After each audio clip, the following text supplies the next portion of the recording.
Bismillahirrahmanirrahim. Assalamualaikum warahmatullahi wabarakatuh. Waalaikumsalam Waalaikumsalam warahmatullahi warahmatullahi wabarakatuh. wabarakatuh. Ahlan wa sahlan, Ustadz, apa kabar? Alhamdulillah, ahlan bik, sehat. Alhamdulillah, Juga ibu-ibu semua sehat. baik. Alhamdulillah, amin ya rabbal alamin. Baiklah jamaah, karena waktu sudah menunjukkan setengah 10 lewat 6 menit dan Ustadz sudah bergabung bersama kita. Mari kita sama-sama membuka kajian ini dengan membaca basmalah. Bismillahirrahmanirrahim.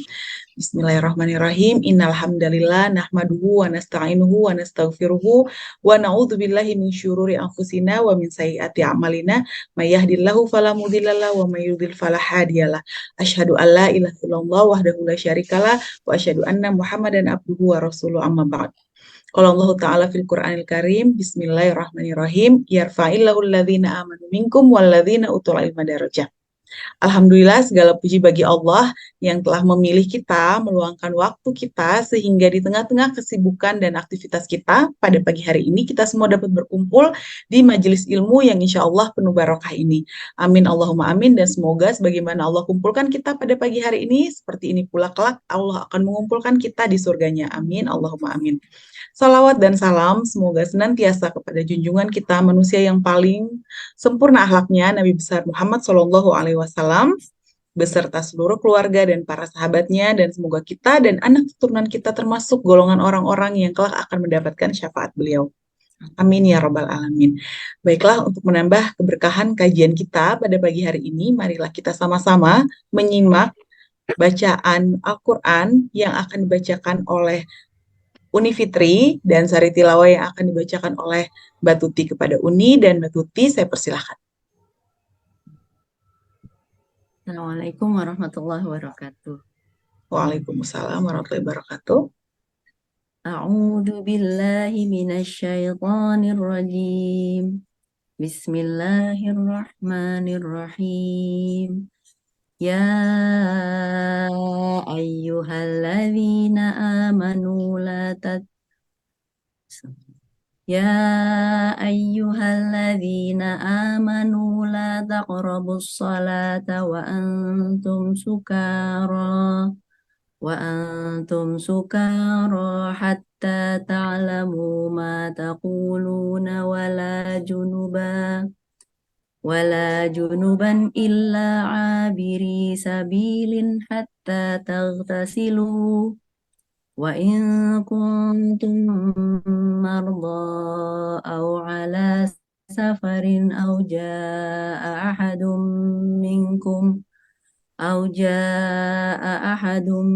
minkum minal ghaiti aw lamastumun nisaa falam tajidu ma'an fatayammamu sa'idan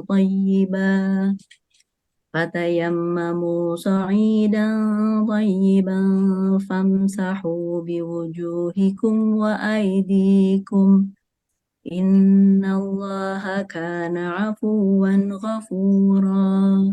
Sadaqallahul adzim. Aku berlindung kepada Allah dari godaan syaitan yang terkutuk dengan menyebut nama Allah yang Maha Pengasih, Maha Penyayang. Wahai orang yang beriman, janganlah kamu mendekati sholat ketika kamu dalam keadaan mabuk, sampai kamu sadar apa yang kamu ucapkan. Dan jangan pula kamu hampiri masjid ketika kamu dalam keadaan junub, kecuali sekedar melewati untuk jalan saja, sebelum kamu mandi junub. Adapun jika kamu sakit atau sedang dalam perjalanan, atau sehabis buang air, atau kamu telah menyentuh perempuan, sedangkan kamu tidak mendapati air, maka bertayamumlah kamu. Dengan debu yang baik, suci, usapkan wajahmu dan tanganmu dengan debu itu. Sungguh Allah Maha Pemaaf, Maha Pengampun, Maha benar Allah dengan segala firman-Nya. Wassalamualaikum warahmatullahi wabarakatuh. Waalaikumsalam warahmatullahi wabarakatuh. Terima kasih untuk Uni dan Mbak Tuti yang sudah membacakan. Semoga yang membacakan maupun yang menyimak mendapatkan keberkahan dari Allah Subhanahu wa Ta'ala. Baiklah, sebelum kita mulai kajian ini, saya mengingatkan kepada jamaah yang ingin memberikan infak terbaiknya. Info mengenai rekening infak dapat dilihat di kolom chat. Jazakumullah khair. Baiklah, setelah sebelumnya beberapa pekan yang lalu, Sabtu tanggal 19 Agustus, kita sudah belajar mengenai an-najasa atau hal-hal yang najis, termasuk najis-najis yang disepakati. Hari ini kita akan belajar lebih banyak lagi. Maka dari itu, kita sama-sama meluruskan niat, menyiapkan alat tulis. Kita akan menyimak pembahasan taharah menurut 4 mazhab, bagian ketiga yang akan disampaikan oleh kita, Ustadz Farid Nukman. Kepada Ustadz, saya persilakan. Ya, jazakillah khairan. Baik. Bismillahirrahmanirrahim. Assalamualaikum warahmatullahi wabarakatuh. Waalaikumsalam warahmatullahi wabarakatuh. Alhamdulillah. Assalatu wassalamu ala rasulillah wa ala alihi wa sahbihi wa man walah. Wala haula wala quwata illa billah, amma ba'd. Ya ayatuhal ummahat, a'azanallahu wa iyyakunna. Alhamdulillah, pada pagi hari ini seperti yang kita jadwalkan, kita bisa kembali berjalsah ilmiah, ya, berkumpul dalam rangka mengupgrade ya pemahaman, wawasan, dan tentu bukan hanya itu, semakin cinta kita kepada Islam. Kali ini kita akan lanjutkan taharah menurut 4 mazhab. Ini pertemuan kita yang ketiga untuk masalah taharah ini. Terakhir kita sudah bahas tentang an-najasah, yaitu yang bagian pertama, yaitu najis-najis yang disepakati pada saat pertemuan bulan lalu. Saat itu kita sudah bahas yang disepakati apa saja. Ya, semoga jamaah ibu-ibu masih ingat ya, saat itu kita bahas tentang kotoran, ya, tentang madhi, kemudian wadi, lalu binatang jalalah, ya, dan yang semisalnya. Nah, sekarang kita masuk pada najis-najis yang diperselisihkan. Ternyata hal-hal ini yang biasa terjadi dalam kehidupan kita, biasa ada begitu, ternyata kenajisannya tidak disepakati, di mana para ulama 4 mazhab ada beda pandangan tentang status kenajisan hal-hal tersebut yang akan kita bahas. Ya, yang pertama yaitu status kenajisan air mani. Ya, dan ini tidak sedikit orang di Indonesia khususnya menganggap ini najis. Namun ternyata dalam mazhab Syafi'i, air mani itu bukan najis tapi dia suci. Ya, kita lihat penjelasan dulu tentang definisi yang disampaikan oleh para ulama. Pertama, dari Imam Ibnu Qudamah, huwal ma'ul ghalis ad-dafiq alladhi yakhruju inda ishtidadi syahwah. Yaitu air yang kental, yang hangat, yang keluar ketika begitu kuatnya syahwat. Ini normalnya seperti itu, ya. Walaupun bisa jadi air mani itu keluar dalam keadaan tidak bersyahwat, seperti dalam kondisi dingin atau dalam kondisi laki-laki mimpi basah, ya. Yang mungkin bisa jadi saat itu dia sedang tidak bersyahwat, yang namanya orang tidur begitu aja. Namun itu pengecualian, kondisi khusus. Tapi umumnya ya keluarnya air mani di saat ishtidadi syahwah. Kemudian yang kedua, kita lihat dari penjelasan dari kitab Dusturul Ulama. Al-maniyu huwal ma'ul abyad allazi yankasiru dzakaru ba'da khurujihi wa yatawalladu minhul walad. Air mani adalah air berwarna putih yang membuat kemaluan lemas setelah keluarnya, dan terbentuknya anak adalah berasal darinya. Nah, ini yang berbeda dengan madhi atau wadi. Madhi dan wadi dia bukan darinya yang namanya anak terbentuk. Wal farqu bainal madhi wal mani ya annal maniya yakhruju bisyahwati ma'al futuri aqibahu. Perbedaan antara madhi dan mani adalah bahwa mani keluar dibarengi dengan syahwat dan keadaan lemas setelah keluarnya. Wa ammal madhiyu fayakhruju an syahwatin la bisyahwatin wa la yakubuhu futur. Adapun madhi bisa keluar dengan syahwat dan tanpa syahwat. Walaupun lebih umumnya dengan syahwat ya. Dan tidak membuat lemas setelah keluarnya. Ya, kemarin waktu pertemuan pertama kita sudah bahas tentang madhi ini. Contohnya seperti Ali bin Abi Thalib yang Allah uji dengan penyakit yang gampang keluar madhi. Ya, ini bukan berarti dia, mohon maaf, gampang syahwat gitu, tapi dia dalam kondisi tidak normal. Yang kemudian oleh Rasulullah dikatakan kepada Miqdad bin Aswad, sahabat yang diminta oleh Ali buat konsultasi ke Rasulullah. Ya, jadi Ali tidak nanya langsung karena kondisi atau posisi dirinya sebagai menantu Rasul, beliau tidak enak nanya masalah madhi. Maka Rasul berkata kepada Miqdad, ya, waqsil dzakarok summa tawaddo. Ya, cucilah kemaluanmu lalu kemudian wudulah. Nah, ini kalimat menunjukkan bahwa dia najis, maka disuruh cuci, lalu wudulah. Ya, ini menunjukkan bahwa itu adalah hadas kecil, itu madhi.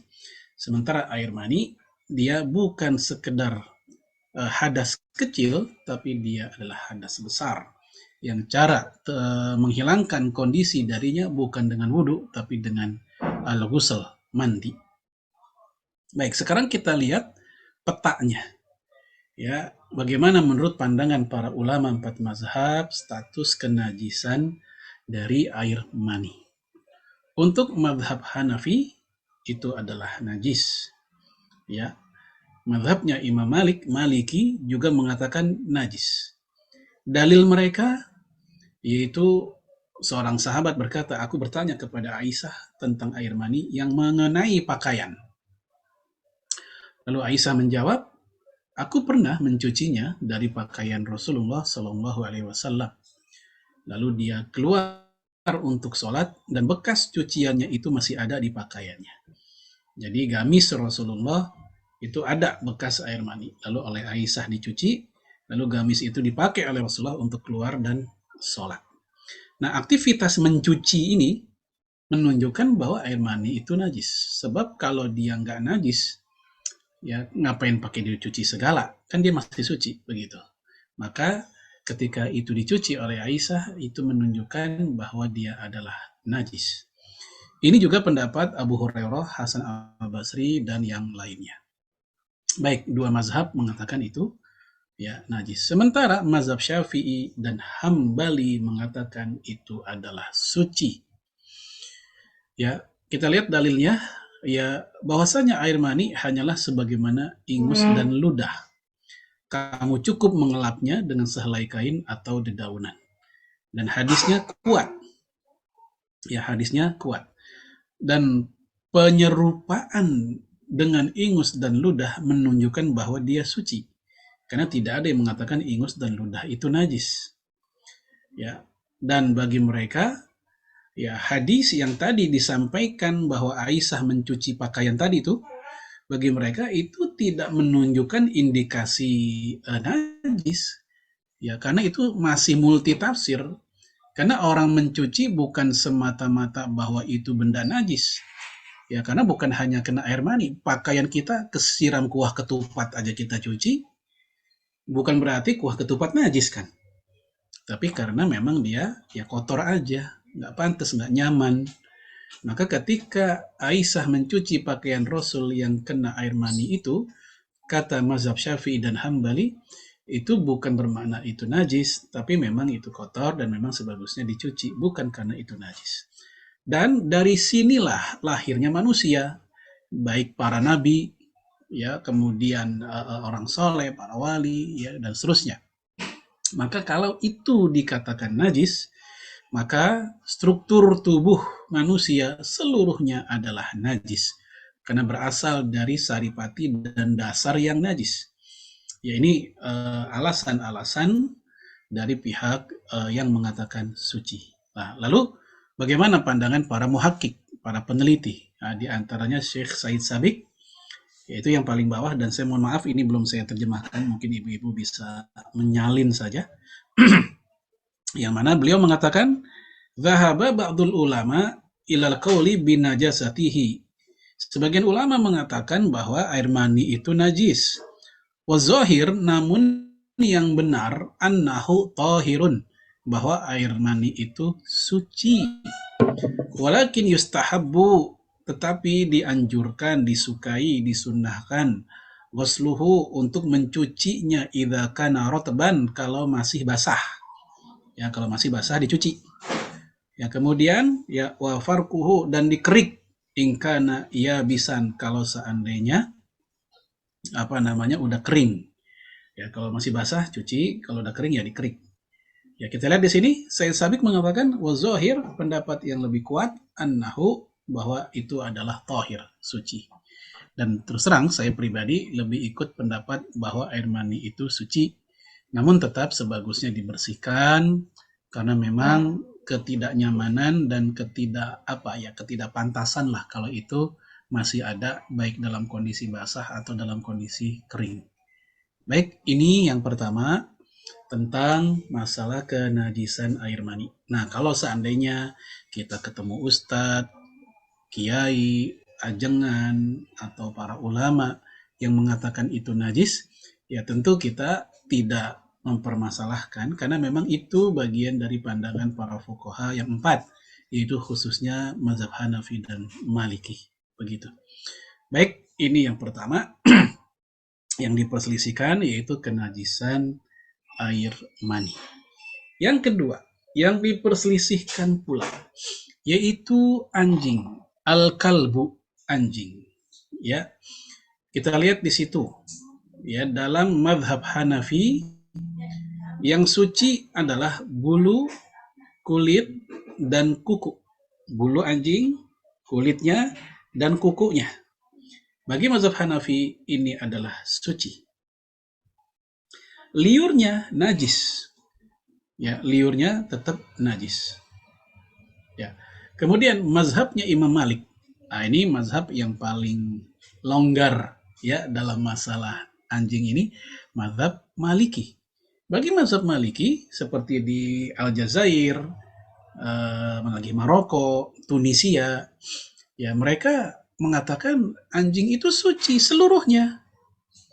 Liur, kulit, bulu, kuku, ya tentu kecuali kotoran ya dan kencingnya. Nah, apa alasan mereka? Pertama, Islam membolehkan anjing dijadikan hewan pemburu. Tentu kalau itu dijadikan hewan pemburu, pasti ada interaksi antara manusia dengan hewan itu. Kalau itu dibilang najis, nanti akan memberatkan, akan sulit. Gimana miaranya, gimana melatihnya kalau itu dianggap najis. Kemudian hewan penjaga ladang, Rasul mengizinkan. Hewan penjaga ternak, Rasul juga mengizinkan. Yang terlarang adalah kalau itu anjing di rumah kita tanpa ada keperluan syar'i, sekedar hobi-hobi saja. Yang seperti itu di mana Nabi mengatakan dalam hadis Imam Abu Daud, innal malaikata la tadkhulu baitan fihi surah wal kalb. Para malaikat tidak memasuki rumah yang di dalam rumah itu ada lukisan atau patung makhluk bernyawa, wal kalb, dan juga anjing. Nah, itu kalau sekedar anjing itu untuk hobi-hobi saja. Tapi kalau difungsikan sebagai penjaga ladang, penjaga ternak, atau pelacak, ya, atau anjing pemburu, hal itu diizinkan.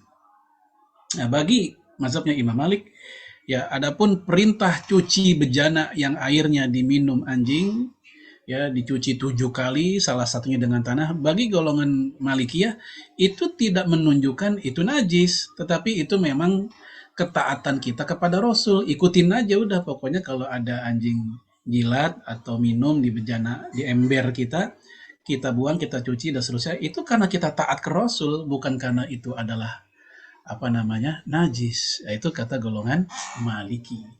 Maka jangan kaget waktu Piala Dunia kemarin tuh lagi Maroko kan sempat naik daun lah. Itu para pemain Maroko ada yang mereka sambil memeluk anjing segala, karena emang di mazhabnya para Muslim dan Muslimah Maroko, mereka tidak memandang anjing itu hewan yang yang najis, biasa saja gitu, sama kayak hewan-hewan lain.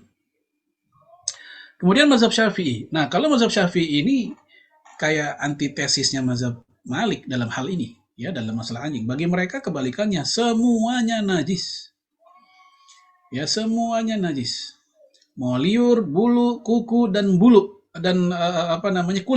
Ya, mohon maaf. Kulit, liur, kuku, semua. Dalilnya adalah hadis perintah cuci bejana yang airnya diminum oleh anjing. Ya, Nabi mengatakan, "Idza walago al-qalbu fi ahadi inaikum faksil sab'um marrat ihdahunna biturab." Atau dalam hadis lain, awalahunna biturab. Jika seekor anjing minum di ember atau bak bejana kalian, maka cucilah 7 kali dan awalnya dengan tanah. Di mata mazhab Syafi'i, ini menunjukkan dia najis, bahkan najis berat. Kenapa? Karena kan yang diminum airnya. Kenapa yang dibersihin adalah embernya? Kan embernya belum tentu kena jilat. Ya, walago itu menyulurkan lidah. Ya, karena memang cara anjing minum kan begitu. Nah, yang diminum air, tapi kenapa yang dibersihin bejana? Kalau yang dijilat bejana lalu dielap bejananya, ya mungkin masih maklum. Ini yang diminum bejana.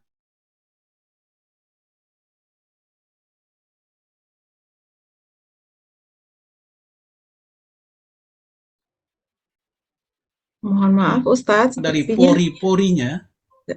ya. Maaf Ustadz, tadi Ya. sepertinya agak sinyalnya agak sedikit terganggu tadi sepertinya. Oh ya, sekarang gimana? Udah bagus lagi Ustadz. Ya. Jadi apapun yang keluar dari pori-pori anjing, sebagaimana pori-pori liur tuh di lidah keluar liur, dikiaskan dengan itu, maka keringat pun juga termasuk. Ya, keringat anjing juga termasuk, sehingga bulu, kulit, semua najis. Nah, itu alasan mazhab Syafi'i. Ditambah lagi anjing punya kebiasaan suka ngejilat-jilatin tubuhnya. Nah, kalau liurnya najis, dijilat-jilat, tentu najis itu ngelebar kemana-mana. Mazhab Hambali, mereka sama dengan Hanafi. Ya, mazhab Hambali sama dengan Hanafi. Bulu, kulit, dan kuku ini bagian suci. Yang najis yang mana? Liurnya doang. Ya, dalilnya mana? Dalilnya adalah hadis yang tadi, yang disuruh untuk cuci 7 kali. Ya, ketika diminum. Nah, minum kan pakai lidah, dan lidah tempatnya liur. Berarti yang najis adalah liurnya. Nggak sampai ke bulu-bulu dan kulit-kulit badan. Ya. Adapun justru atau data sejarah menunjukkan bahwa di zaman Nabi anjing bolak-balik di Masjid Nabawi, dan tidak diusir oleh para sahabat saat itu. Tidak pula disiram bekas tapak kakinya. Maka itu menunjukkan bahwa selain liur, suci. Ya, tapak kakinya, kulitnya itu, bulunya, maka dia suci. Jadi jamaah sekalian, kalau kita mau simpulkan, ada 3 pendapat tentang anjing jadinya. Yang pertama, pendapat yang mengatakan semuanya najis, yaitu mazhab Syafi'i. Ya, berdasarkan hadis yang tadi sudah kita baca, jika seekor anjing minum di bejana kalian, maka cucilah 7 kali, dan salah satunya dengan tanah. Itu mazhab Syafi'i. Yang kedua, yang mengatakan bahwa semuanya suci. Ya, ini mazhabnya Imam Malik. Alasannya, hadis tersebut itu tentang ketaatan kita kepada Rasulullah. Bukan karena dia najis, kita taat aja, ngikut aja. Nyucinya begitu. Dan ditambah lagi, anjing dipakai buat keperluan kehidupan sehari-hari manusia. Ya, buat berburu, buat menjaga ladang, dan jaga ternak. Pendapat ketiga, yaitu pendapat Hanafi dan Hambali. Bagi mereka, yang najis itu liurnya saja. Adapun di luar liur, hal itu tidak najis berdasarkan kisah-kisah dengan dasar yang sahih. Anjing di masa Rasul bolak-balik di masjid Rasulullah atau di Masjid Nabawi. Ya, baik, ada 3 pendapat seperti itu. Nah, di Indonesia umumnya masyarakat Indonesia itu mengikuti dalam hal ini mazhab Syafi'i memang. Sehingga kalau ada anjing masuk ke rumah atau ke halaman kita, atau ke masjid apalagi, biasanya umumnya umat Islam tidak menyukainya, akan mengusirnya dan bahkan mensucikannya, membersihkannya. Kecuali beberapa kaum muslimin di Sumatera ya. Itu saya lihat di Sumatera itu walaupun mereka muslim, baik orang Sumatera Barat atau orang Melayu-Melayunya, Jambi, Riau, itu ada yang mereka tidak mempermasalahkan anjing. Ya, kita berbaik sangka mungkin di sana yang memahami sebagaimana pemahaman Malikiyah atau yang lain yang dianggap najis itu hanya liurnya saja. Nah, untuk kehati-hatian, saya pribadi dalam hal ini ya lebih memegang mazhabnya Imam Syafi'i dalam hal ini karena memang ini lebih hati-hati. Ya, bisa jadi untuk kalangan tertentu seperti para polisi yang mereka menggunakan anjing sebagai salah satu sarana untuk menguber penjahat, mereka ada hajat untuk itu. Kalau menggunakan pendapat Imam Syafi'i justru mereka akan sulit dan sempit rasanya. Maka buat mereka bisa jadi mereka difatwakan dengan pendapat yang membolehkan. Ya, dengan pendapat yang mengatakan itu adalah suci, kecuali liurnya misalnya. Baik, itu cara kita bagaimana mengelola perbedaan pendapat di antara para ulama, itu kita gunakan di situasi dan kondisi yang memang paling memungkinkan untuk dipakai. Ada pendapat yang mungkin ini cocok dalam situasi ini, ada pendapat yang cocok dalam situasi yang lainnya. Dengan demikian, berbagai pendapat para ulama ini tidak ada yang sia-sia. Kita bisa memanfaatkan dalam kondisi yang paling tepat dengan berbagai pendapat itu. Ya, ini tentang kenajisan anjing. Ya, maka sekali lagi jangan kaget kalau seandainya ada orang Islam kok miara anjing ya. Mungkin di sini. Ya, alasannya. Walaupun tadi udah saya sebut ya, miara anjing tanpa hajat itu terlarang bukan karena faktor kenajisan, tapi karena faktor malaikat tidak masuk ke rumahnya. Bukan tidak berani masuk, malaikat mah berani aja. Bukan berarti tidak bisa masuk, malaikat mah bisa aja. Tapi tidak sudi. Malaikat apa ini? Malaikat rahmat, kata Imam Nawawi.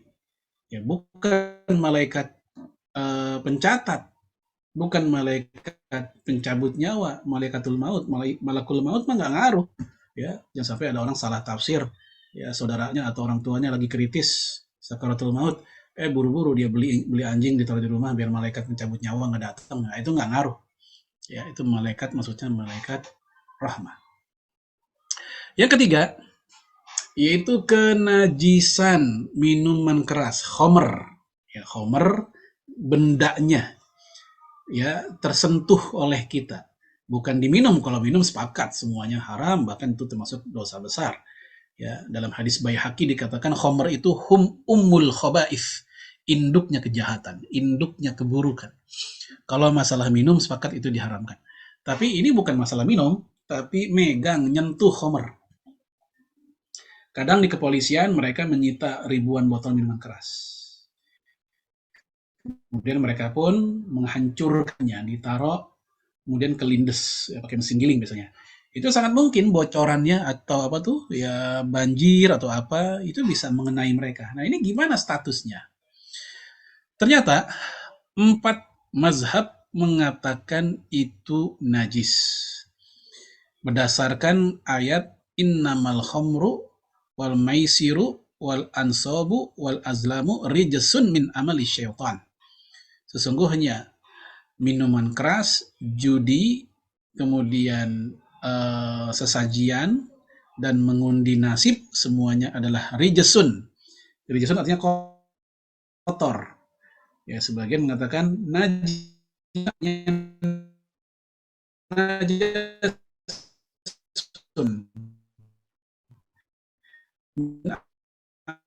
Itu perbuatan, maka jauhi lawa. La khamru najisatun indana wa inda Malik wa Abi Hanifah wa Ahmad. Khamr itu najis menurut kami di sini mazhab Syafi'i. Dan menurut Imam Malik, kata Imam Nawawi. Dan menurut Imam Abu Hanifah dan juga Ahmad. Jadi 4 imam mazhab sepakat itu najis.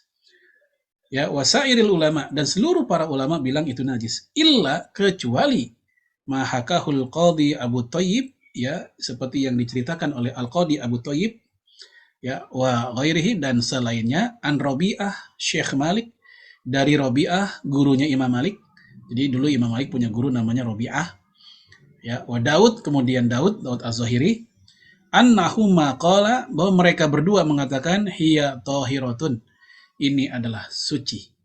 Ya, jadi khomer bagi sebagian ulama mengatakan itu suci.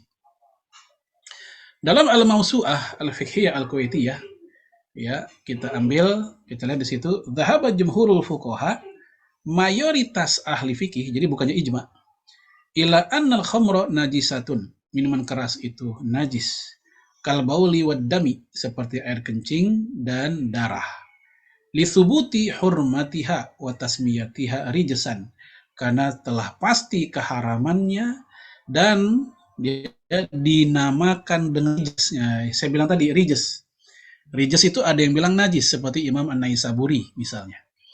Ya. Kemudian biqaulihi ta'ala innamal khamru wal maisiru wal ansabu wal azlamu rijsun, ya, udah tadi kita bahas. Wa rijsu fil lughah asy-syai'u al-qadhiru, ya, rijs secara bahasa artinya sesuatu yang kotor, al-qadhiru, atau an-natinu. An-natinu itu artinya busuk, tidak sedap, busuk. Wa dhahaba ba'dul fuqaha, adapun sebagian ahli fikih lain mengatakan, minhum, diantaranya Rabi'ah Syekh Malik, Rabi'ah gurunya Imam Malik, was-Sun'ani, Imam Sun'ani, ya, pengarang kitab Subulus Salam, was-Syaukani, Imam Asy-Syaukani, pengarang kitab Nailul Awtar. Mereka mengatakan ila taharatiha, kata mereka khamr itu adalah suci, ya, tamassukan bil asli, berdasarkan hukum asal. Hukum asal segala sesuatu itu adalah suci. Wa hamalu ar-rijsa fil ayah, dan menurut mereka kata rijs, ya, kata-kata rijs di Al-Qur'an tadi, di ayat tadi, alal qadharah al-hukmiyah, itu kotor bukan kotor secara zat. Najis bukan najis secara zat, tapi najis secara hukmiyah, yaitu secara hukum perbuatannya. Sebab kita coba ibu-ibu bisa lihat di situ ayatnya, ya, yang tadi. Ya, nih khamr, ini ada tanda panah, ya, judi, sesajen, dan mengundi nasib. Kalau memang ini najis, maka benda-benda yang lain juga najis. Padahal kita tahu judi, misal judi pakai uang, ya, uang itu dari mana? Kertas dan logam. Logam dan kertas kan benda suci. Terus kenapa itu disebut najis? Kalaupun disebut najis, bukan bendanya, tapi aktivitas main judinya yang najis. Dan hasil usaha dari judi itu yang najis. Contoh ansop tadi, sesajian atau kepala kerbau buat apa tuh, tumbal, lalu ditaruh di nampah. Itu kan benda suci semua. Kalau sesajian tuh pakai, ada yang nasi kuning, ada yang pakai ini, pakai itu, kan benda suci semua. Jadi yang najis apanya? Perbuatannya.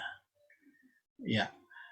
Oleh karena itu, dengan cara berpikir kayak begitu, maka khamr pun juga begitu. Bendanya mah benda suci. Karena dia air, sama kayak air yang lain, dia air buah, air ini, air itu. Yang najis apanya? Perbuatan maboknya. Itu maksud dari ayat tersebut adalah, ya, najis dari sisi perbuatan, bukan najis dari sisi bendanya. Ini kata ulama-ulama ini. Minoritas memang, mereka nggak banyak. Ya, kesimpulan, 4 mazhab sepakat najis. Adapun Rabi'ah, Daud, As-Sun'ani, Asy-Syaukani mengatakan suci. Najis yang dimaksud adalah najis maknawi, bukan hissi, bukan zatnya, bukan bendanya. Ini juga pendapat Al-Muzanni. Al-Muzanni itu murid Imam Syafi'i. Kemudian Laits bin Sa'ad, ya, ulama seangkatan dengan Imam Malik, tapi dia tinggalnya di Mesir, Laits bin Sa'ad. Kemudian Syekh Yusuf Al-Qaradawi, dia ikut pendapat bahwa itu adalah suci. Yang najis bukan zat khamrnya, tapi aktivitas maboknya. Gitu. Baik, itu tentang kenajisan khamr. Sehingga dampaknya kemana? Dampaknya adalah ke hukum alkohol nih. Karena banyak orang selalu menyamakan khamr ya alkohol, alkohol ya jadi khamr. Ya. Sementara Darul Ifta Al-Misriyah di Mesir, mereka mengatakan khamr dan alkohol itu dua hal yang berbeda. Khamr pasti memabukkan, tapi khamr belum tentu mengandung alkohol. Ya, seperti misal kita ada kunyit 3 kilo, kita parut, ya, kita minum dah, mabok, nggak pakai air, kita makan atau minum kunyit, ya, walaupun itu nggak mengandung alkohol. Ya, sementara alkohol sendiri yang nggak selalu difungsikan sebagai khamr, seperti alkohol buat pengobatan, disinfektan, ya buat puput pusar bayi misalnya. Maka kalau alkohol dikatakan itu adalah najis, maka nanti akan sulit bagi para dokter karena tiap hari dia megang itu. Nah, itu letak sebagian ulama yang mengatakan alkohol itu suci. Sebagian mengatakan alkohol sama kayak khamr, dia adalah najis gitu. Baik, itu dampaknya ke hukum masalah alkohol. Maka nanti juga ujung-ujungnya masalah apa? Masalah parfum beralkohol dan non-alkohol. Ya kalau kita lihat sekarang kan udah semakin banyak parfum non-alkohol. Selama parfum non-alkohol banyak, artinya ada alternatif, maka gunakan yang alternatif saja, yang dengan demikian bersih dari kontroversi dan perbedaan pendapat. Ya, walaupun kalau ditanya saya pribadi ikut mana? Saya pribadi untuk alkohol ya, lebih cenderung untuk bahwa alkohol seperti yang difatwakan oleh ulama Al-Azhar, dia bukan najis, ya, dan dia tidak selalu identik dengan khamr. Ya, walaupun alkohol bisa buat mabok, tapi juga bisa enggak untuk mabok, tapi untuk kesehatan misalnya. Ya, baik. Ini tentang kenajisan khamr, perbedaan atau perselisihan di antara para ulama seperti itu. Kemudian kita masuk yang keempat, yaitu kenajisan babi selain dagingnya. Selain dagingnya. Kalau untuk dagingnya, ya semua ulama sepakat itu najis. Kecuali ya beberapa pandangan yang agak berbeda, seperti Imam Asy-Syaukani yang mengatakan daging babi tidak najis, walaupun haram. Mereka sepakat itu haram dimakan. Tapi sesuatu yang haram belum tentu najis. Apa contohnya? Kucing haram dimakan, tapi najis nggak megang kucing? Kan enggak. Orang haram dimakan, tapi boleh nggak megang orang? Megang anak, megang istri, megang suami, ya boleh. Ya, jadi mereka membedakan antara haram dengan najis. Haram dimakan belum tentu najis, tapi najis dipegang udah pasti haram dimakan. Saya ulangi, yang haram dimakan belum tentu najis. Tapi yang najis disentuh, dipegang, ya biasanya udah pasti haram. Nah, untuk babi ini mereka sepakat atas keharamannya, tapi mereka tidak sepakat atas kenajisannya, khususnya pada selain daging. Hanafi mengatakan, bulu, kulit, ya atau apapun yang berasal dari babi, semuanya pokoknya najis. Ya, Maliki mengatakan suci. Itu jika babi itu masih hidup, maka bulu kulitnya suci. Baik kulit dan bulunya itu. Ini juga pendapat Ibnu Taimiyah dan Syekh Sabiq bahwa itu suci. Bahkan kata mereka boleh tuh ya bulu babi dipakai untuk apa kalau di kita tuh kayak model untuk jadi kuas ya, kuas. Ya mereka tidak mempermasalahkan hal itu. Syafi'i mengatakan najis keseluruhannya. Hambali mengatakan juga najis. Ya, kenapa? Karena di Quran jelas dikatakan hurrimat alaikumul mayyitah wadam walahma khinzir. Diharamkan buat kalian adalah ya bangkai, darah dan daging babi. Walaupun itu menyebut kata daging, nggak nyebut kata babi, tapi daging babi. Bukan berarti itu berlaku hanya buat dagingnya saja, lantas yang lain tidak. Bukan. Kata mereka ya, yang lain juga termasuk. Disebutnya daging itu buat mewakili. Ya sama kayak bahasa kita, ya si fulan batang hidungnya jarang kelihatan. Itu bukan bermakna batang hidung doang, tapi seluruhnya. Saya tinggal bersama keluarga satu atap. Ini bukan bermakna rumah kita atap doang, nggak ada yang lain. Maka disebut sebagian buat mewakili semuanya. Maka ketika disebut lahma khinzir, daging babi, itu bermakna ya buat babi semuanya. Ini kata para ulama yang mengatakan dia tetap najis keseluruhan. Ya seperti mazhab Syafi'i dan Hambali dan juga Hanafi. Baik. Kita lihat keterangan di situ dalam kitab Al-Mawsu'ah. Faqad ittafaqal Hanafiyah wa Syafi'iyah wal Hanabilah. Telah sepakat Hanafiyah, Syafi'iyah dan Hanabilah ala najasati ainil khinzir. Ya, atas najis aininya. Najis ain itu najis zat. Ya, khinzir babi. Wa kadzalika najasatu jami'i ajzaihi, dan juga kenajisan semua bagian tubuhnya. Wa ma yanfasilu anhu, dan apa-apa yang menjadi bagiannya yang terpisah, ka araqihi, kemudian walu'abihi wa manihi, seperti keringatnya, kemudian liurnya, dan juga air maninya, semuanya adalah najis. Ini pendapat jumhur. Wa dhahabal malikiyah, sementara malikiyah mengatakan ila taharati ainil khinzir, bahwa babi itu suci, ya, wujudnya, bendanya, materinya. Kapan? Yaitu hal hayah, ketika itu babi masih hidup. Tapi kalau udah jadi bangkai tetap najis, ya, karena bangkainya najis, bukan semata-mata babinya, tapi karena dia bangkai maka dia najis. Wa dzalika li'anna al-asla fi kulli hayyin at-taharah. Alasan mereka karena hukum asal segala sesuatu yang masih hidup adalah suci. Ya, ini Malikiyah. Bahkan Ibnu Taimiyah mendukung pendapat Malikiyah itu. Wa qaulur rajih, lihat yang paling bawah. Wa qaulur rajih, pendapat yang lebih argumentatif, huwa taharatu syu'uri kulliha, bahwa yang namanya rambut-rambut itu, rambut-rambut hewan, itu semuanya suci. Seperti sya'rul kalbi, bulu anjing, wal khinzir, bulu babi. Ini bulu babi bukan bulu babi hewan yang di laut ya, tapi yang benar-benar bulu babi ini. Wa ghairuhuma bi khilaf ariq, dan yang lain-lainnya, ya, namun berbeda dengan hukum dari liur. Liur tetap najis, kata Ibnu Taimiyah. Wa dzalika li'anna al-asla fil a'yani, hal ini didasarkan karena semua, ya, benda a'yan, materi, pada dasarnya adalah at-taharah, suci. Fala yajuzu tanjisu syai'in, maka nggak boleh menajis-najiskan sesuatu, wala tahrimuhu, dan mengharamkannya, illa bidalil, kecuali ada dalilnya. Jadi bagi beliau tidak ada dalil yang tegas tentang kenajisan babi gitu. Nah, ini bagi dia karena nggak ada yang tegas, maka dia menganggap itu suci, bulunya, kulitnya gitu. Baik, ini pendapat minoritas ya. Rata-rata para ulama mengatakan babi adalah najis di semua sisi bagiannya, luar dalamnya, plus juga dia haram untuk dikonsumsi. Ini sepakat kalau bagian masalah haram dikonsumsi. Ya, ini yang keempat tentang kenajisan babi diperselisihkan. Baik, ini dulu jamaah sekalian, ibu-ibu, 4 hal yang diperselisihkan kenajisannya.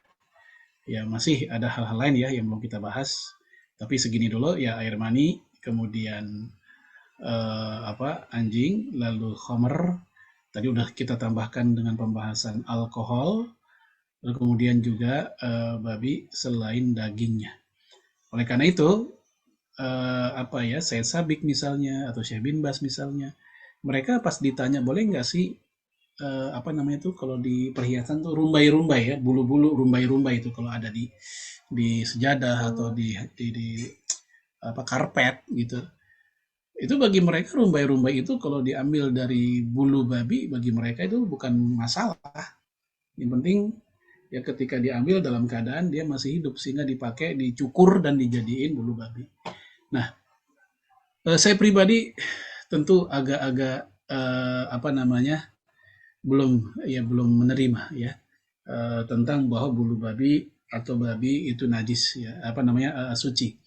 Bagi saya, sebagaimana pandangan jumhur ulama, babi adalah najis keseluruhannya, baik dagingnya atau luarnya, darahnya atau lemaknya, pankreasnya atau gigi dan tulangnya, semuanya yang berasal dari babi adalah najis sebagaimana pandangan jumhur fuqaha. Baik, ini dulu saya kembalikan ke Bu Soraya atau ke Bu Fitri ini. Ya, alam shawab, barangkali ada tanya jawab, silakan. Hadanallah wa iyyakum ajmain. Assalamualaikum warahmatullahi wabarakatuh. Waalaikumsalam warahmatullahi wabarakatuh. Masya Allah, Ustadz, kita dapat ilmu baru lagi nih, Ustadz, terutama di yang saya catat tentang alkohol ya, Ustadz ya. Alkohol ternyata berbeda pendapat juga ya, Ustadz ya, tentang alkohol ini. Dan sebelum buka tanya jawab, mungkin saya dulu bertanya boleh ya Ustadz ya? Tentang kuas tadi itu Ustadz, tentang kuas yang terbuat dari bumbu babi itu Ustadz, apakah ketika walaupun ada pendapat yang minoritas, kemudian pendapat ini dipakai oleh saya pedagang gitu, itu menjadi tidak masalah apakah seperti itu Ustadz, ketika dia misalnya pedagang ayam bakar atau ikan bakar yang dia ragu-ragu nih, tapi kemudian oh dia pakai mazhab Maliki misalnya seperti itu seperti apa Ustadz? Afwan, ini tadi nggak kedengeran, bisa diulang nggak?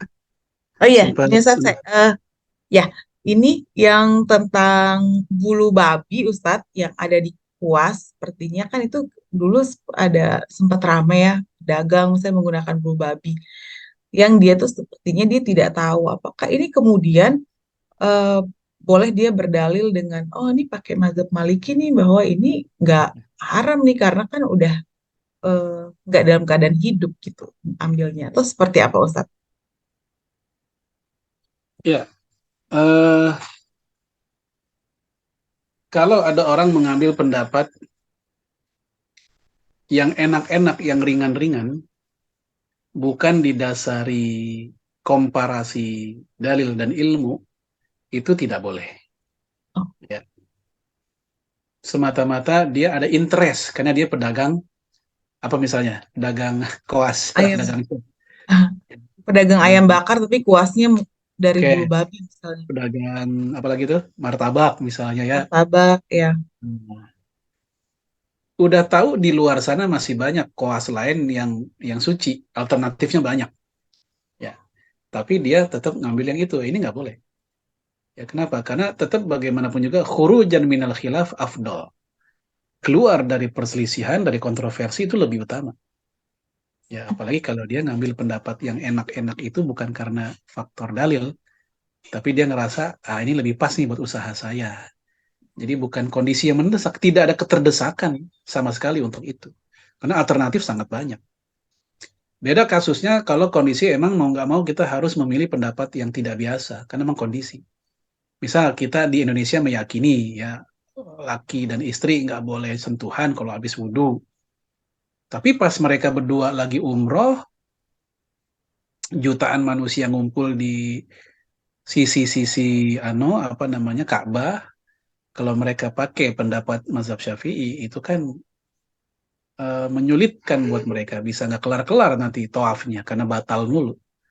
Ya akhirnya saat itu mereka menggunakan mazhab yang lain karena emang kondisi ada keterdesakan. Ya, nah ini beda kasus dengan orang yang tadi memilih pakai pendapat mazhab Imam Malik karena menurut mereka koas atau apa tadi ya rumbai-rumbai yang dari bulu babi itu tidak najis sehingga boleh dipakai. Nah, sementara di luar sana masih banyak alternatif yang suci. Nah, kayak gitu. Kalau misal.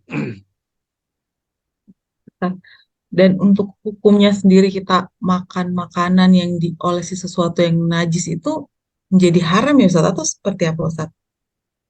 Iya, eh, karena ketika dia kena minyak, apalagi misal kalau cat, koas buat cat kan jadi basah tuh ya, cat kan basah. Ya. Minyak juga menjadi liquid kan basah juga.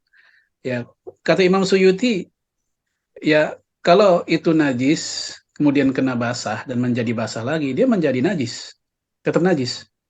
Sehingga ketika dia menjadi oles-olesan mentega martabak, oles-olesan mentega ayam bakar, maka dia tetap menjadi najis. Ya, najis bisa menjadi suci kembali ketika dia sudah mengering. Ya, apalagi dalam waktu yang sudah cukup lama, seperti, mohon maaf, ya orang buang air kecil di sebuah tempat misalnya, lama banget, udah kering, udah mungkin berbulan-bulan, itu akan hilang secara alami memang. Ya, tapi ketika najis itu basah dan ketemu yang sesama basah apalagi ya, maka dia najisnya tetap begitu. Nah, termasuk tadi koas ketika dia kena yang basah-basah, dia akan begitu lagi. Walam bisawab. Baik Ustaz, jazakallah khair. Saya buka sesi tanya jawab untuk jamaah ingin bertanya secara langsung. Ah, ini udah ada Uni Fitri nih Ustaz, mau bertanya. Silakan Uni, langsung. Syukran Maya. Ustadz, Afwan menyambung tadi pertanyaan dari Mbak Soraya mengenai kuas yang mungkin terbuat dari bulu babi atau bagaimana. Kalau itu misalnya digunakan untuk mengecat tembok, itu bagaimana ya Ustadz?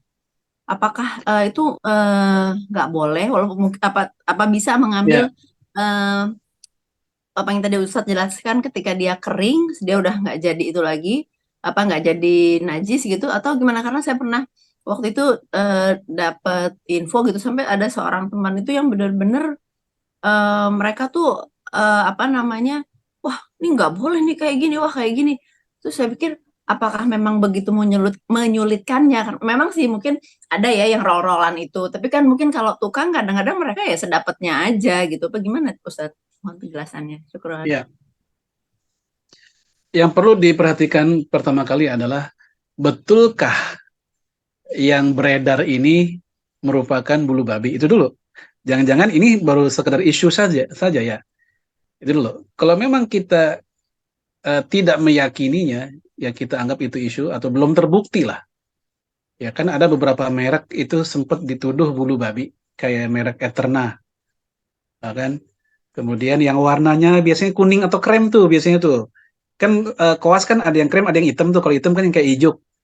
Nah, yang hijau kan aman lah, nggak ada diskusi tentang kenajisan. Biasanya yang krem yang dituduh sebagai itu adalah bulu babi begitu.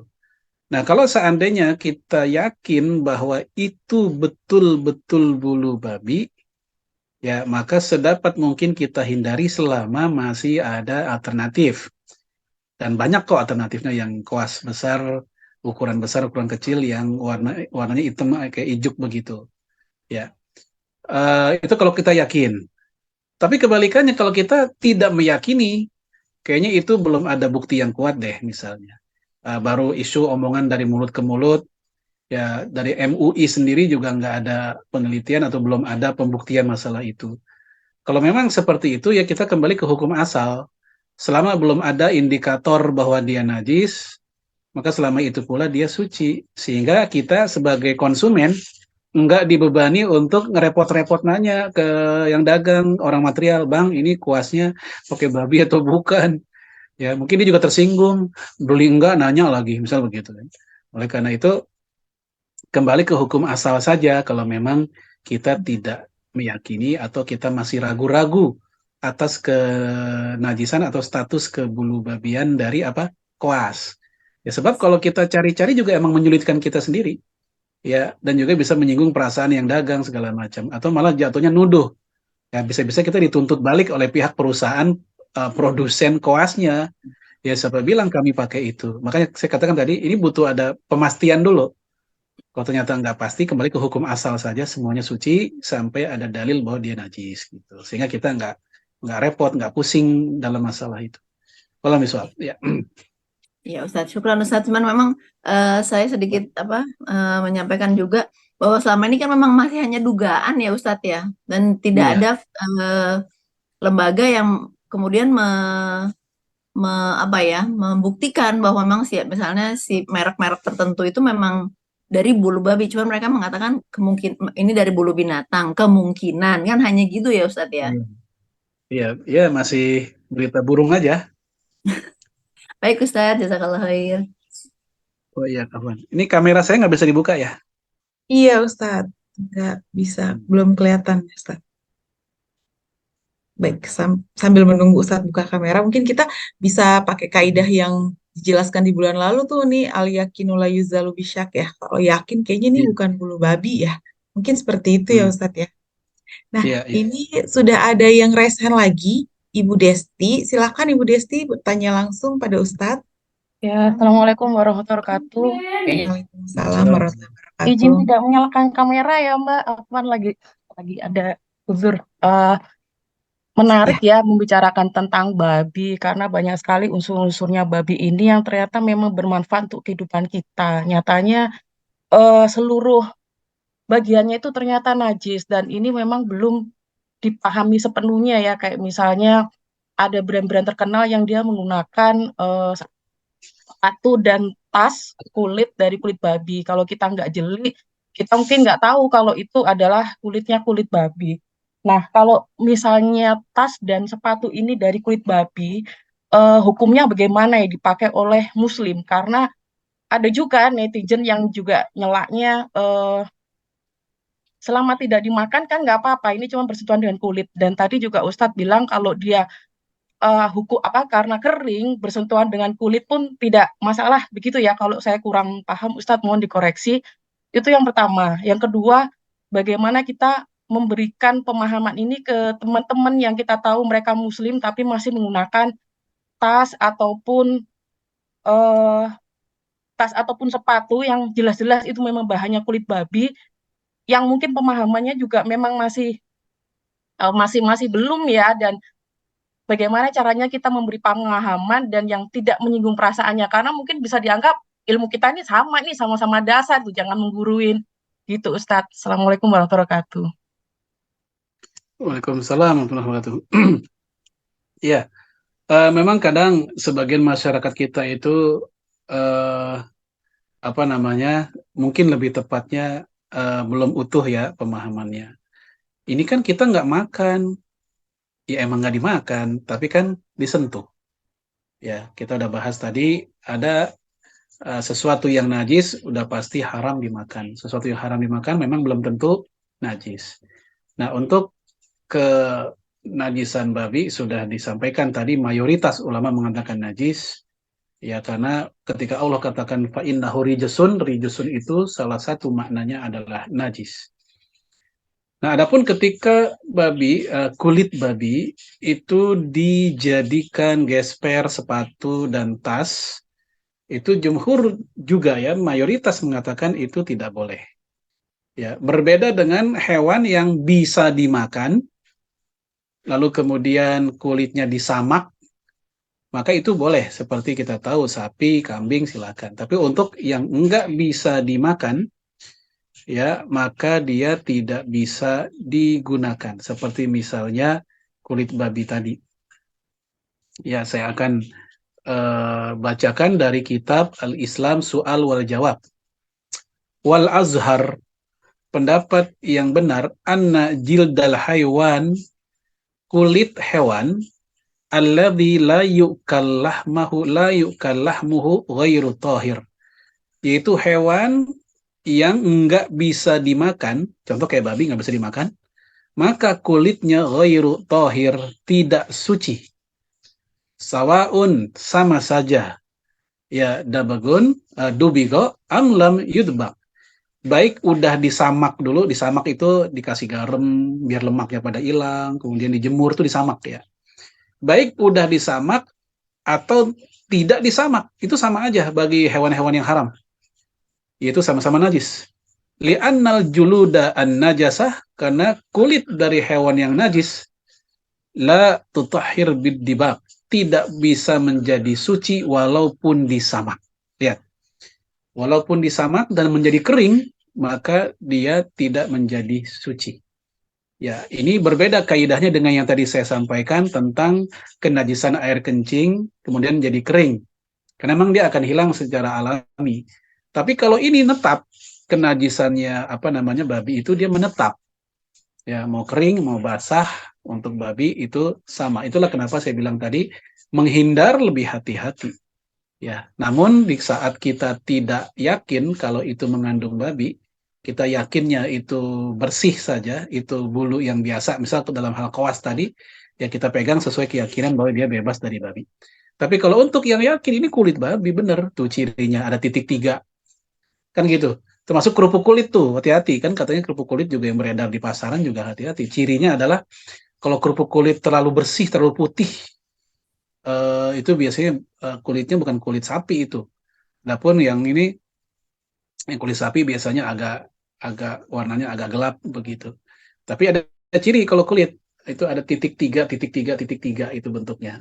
Kalau kulit misal dipakai buat jok itu kelihatan dari situ.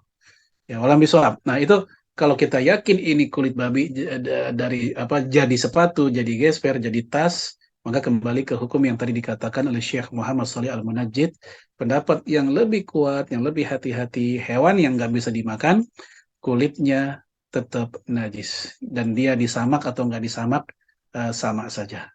Dan dahulu di zaman para sahabat dan zaman tabi'in, sudah ada manusia yang menggunakan pakaian dengan kulit hewan buas.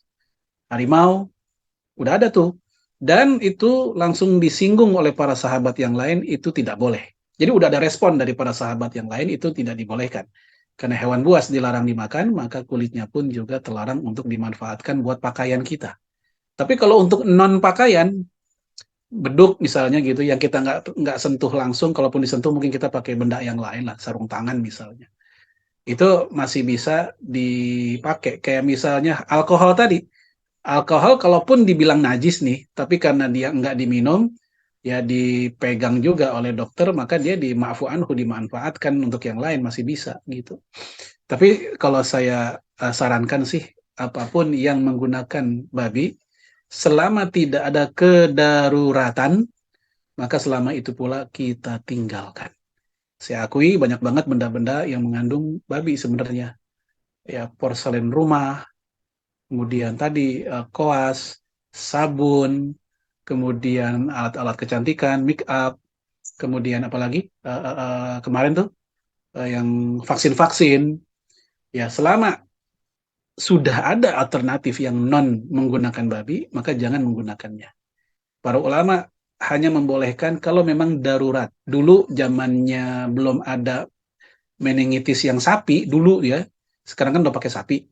Ya, dulu pakai babi tuh. MUI memfatwakan boleh. Untuk siapa? Untuk ya haji pertama. Jamaah haji kan wajib meningitis tuh. Itu hanya dibolehkan buat haji yang pertama. Untuk haji kedua, haji sunnah, itu udah nggak boleh karena emang itu mengandung unsur babi. Gitu. Nah, saat ini alhamdulillah udah nggak lagi pakai unsur babi, udah pakai sapi, sehingga udah tenang lah meningitis yang sekarang. Nah, gitu. Jadi kalaupun boleh, itu sifatnya terdesak darurat saja. Selama masih ada alternatif, kita pakai yang alternatif, yang halal, yang juga suci. Wallahu a'lam. Ya.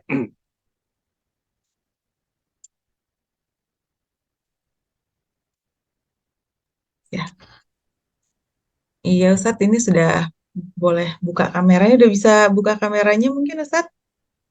Ini, dah, baru bisa. Oke, siap. Oke Ustadz, yang tadi dengan kaidah yang hewan yang tidak boleh dimakan itu tidak boleh di apa kulitnya walaupun sudah disamak pun tidak boleh. Apakah ini juga berlaku seperti kan ada tas-tas atau dompet dari kulit buaya atau ular itu kan juga nggak boleh dimakan dagingnya Ustadz ya? Itu Iya. berlaku nggak kaidah yang seperti ini Ustadz?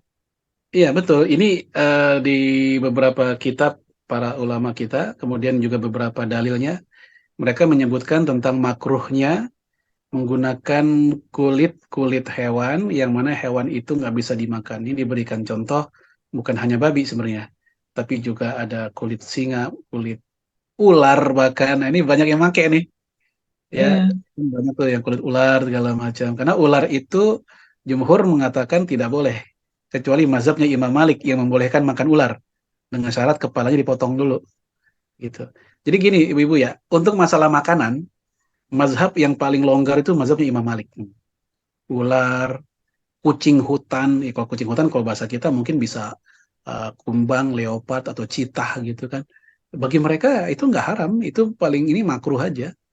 Ya, kemudian seperti buaya. Buaya dalam mazhabnya Imam Malik boleh dimakan, gitu. Jadi makanya kalau ada apa namanya yang menggunakan kulit buaya sebagai tas atau sepatu, ya kita baik sangkanya, mungkin dia pakai pendapatnya Imam Malik kali. Ya, di mana Imam Malik membolehkan. Apa alasannya? Karena buaya itu hewan air.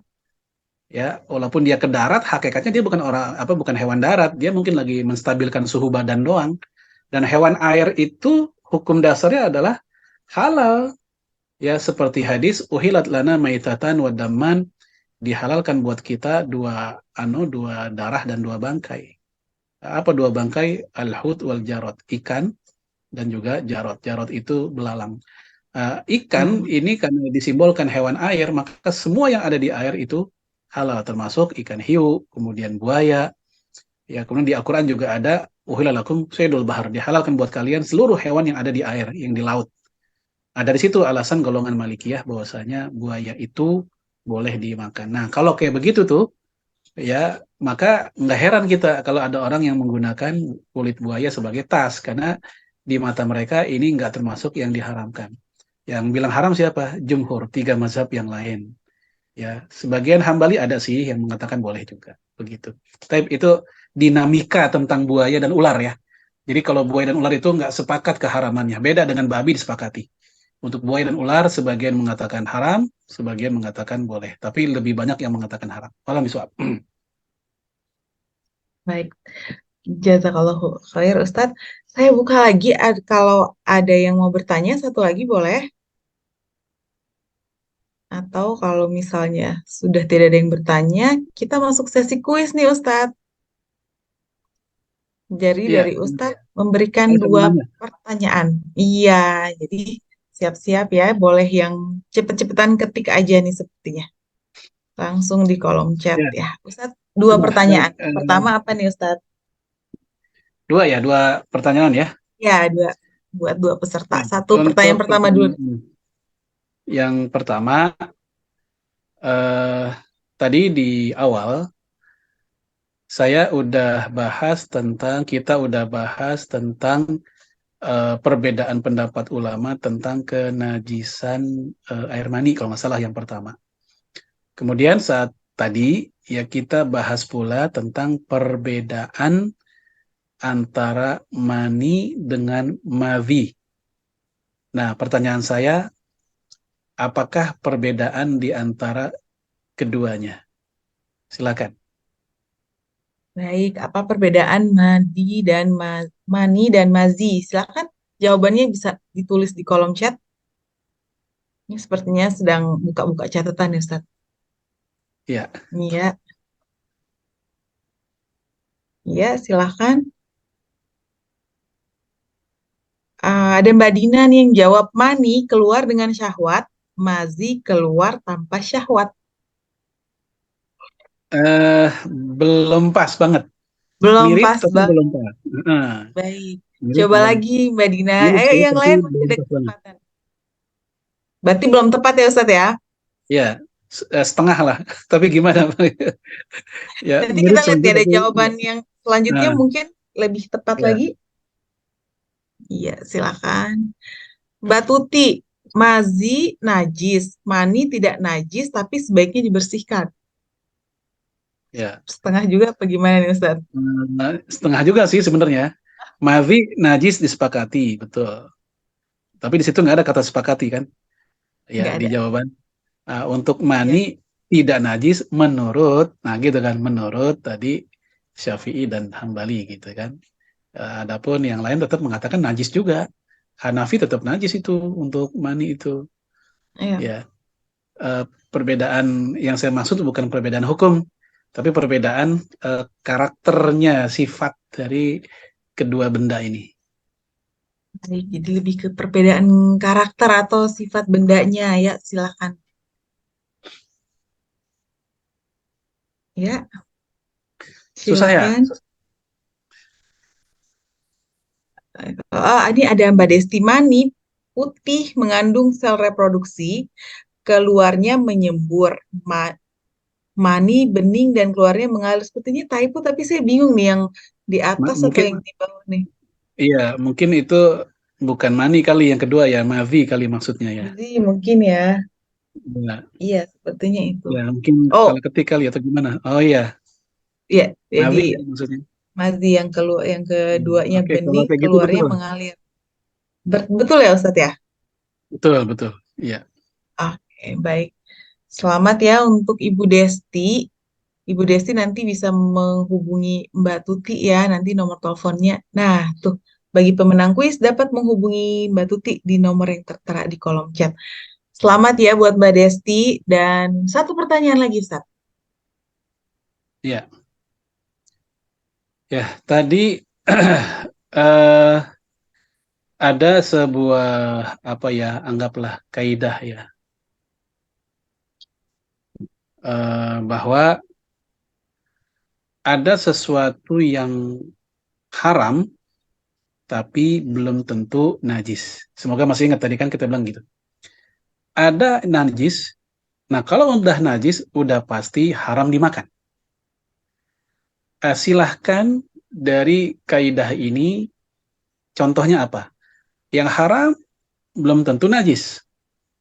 Haram yang najis juga ada. Tapi yang haram belum tentu najis, contohnya apa? Dan yang najis udah pasti haram. Contohnya apa? Silakan. Ya, silakan jamaah memberikan contoh haram tapi belum tentu najis tuh apa? Contohnya najis tapi seperti itu ya, Ustadz ya? Ya, yang najis udah pasti haram dimakan. Oke, ini Nah, ya. tapi Ini kalau yang haram Mbak dimakan, Dina belum tentu najis. Contohnya apa? ya. Ini Mbak Dina ada yang udah mencoba jawab nih Ustadz. Haram belum tentu najis. Contohnya daging kucing, haram dimakan, suci dipegang. Nah, haram dan sekaligus najis contohnya babi.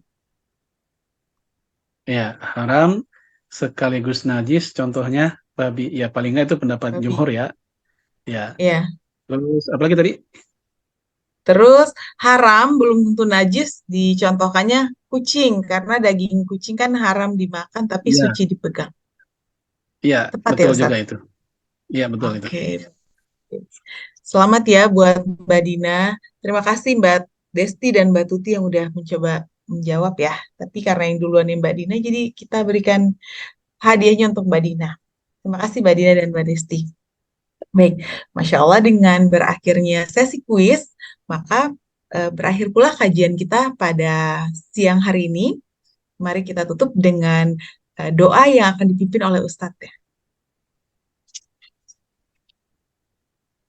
Ya, Silakan Ustadz. baik. Suara saya masih terdengar ya. Masih Ustadz. Baik, Ibu-ibu sekalian, kita akhiri pertemuan kita. Kita istighfar dulu. Astagfirullahaladzim. Min kulli dzambin azim wa natubu ilaih. Hamdan syakirin, hamdan na'imin, hamdan yuafi ni'am wa yukafi'u mazidah. Ya Rabbana lakal hamdu kama yanbaghi dari mazimil sultanik. Allahumma salli wa sallim ala nabiyyina Muhammad wa ala alihi wa sahbihi ajma'in. Allahumma taqabbal minna salatana wa qiyamana wa siyamana wa jami'a ibadatina ya mujibas sa'ilin. Rabbana la tuzigh qulubana ba'da idh hadaitana wa hab lana min ladunka rahmah innaka antal wahhab. Rabbana hab lana min azwajina wa dhurriyyatina qurrata a'yun waj'alna lil muttaqina imama. Allahumma amitna alal Islam, Allahumma ahyina alal Islam, Allahumma amitna alal Quran, Allahumma ahyina alal Quran, Allahumma amitna ala sunnah, Allahumma ahyina ala sunnah, ya Allah, ya Rabbal alamin. Allahumma adfa'anna al-bala wal-riba wal-zina wal-mihan wal-fitan wal-fahsya wal-munkar ma zuhara minha wa ma batan fi biladina Indonesia khasah wa fi budanil muslimina amma ya aziz ya ghaffar ya qahhar ya Rabbal alamin. Allahumma kfir lil muslimina wal muslimat wal mu'minina wal mu'minat al ahya'i minhum wal amwat innaka sami'un qaribun mujibud da'wat ya qadiyal hajat. Rabbi kfir lana wa li walidina warhamhum kama rabbawna shighara. Rabbana atina fid dunya hasanah wa fil akhirati hasanah wa qina adzaban nar. Wa sallallahu ala sayyidina Muhammadin wa ala alihi wa sahbihi wa sallam. Subhanaka rabbil izzati amma yasifun. Wassalamun alal mursalin walhamdulillahi rabbil alamin. Amin, amin, Allahumma amin. Jazakallah khair Ustadz atas ilmunya hari ini. Semoga Allah Subhanahu wa Ta'ala senantiasa menjaga Ustadz sekeluarga agar senantiasa sehat dalam lindungan Allah Subhanahu wa Ta'ala.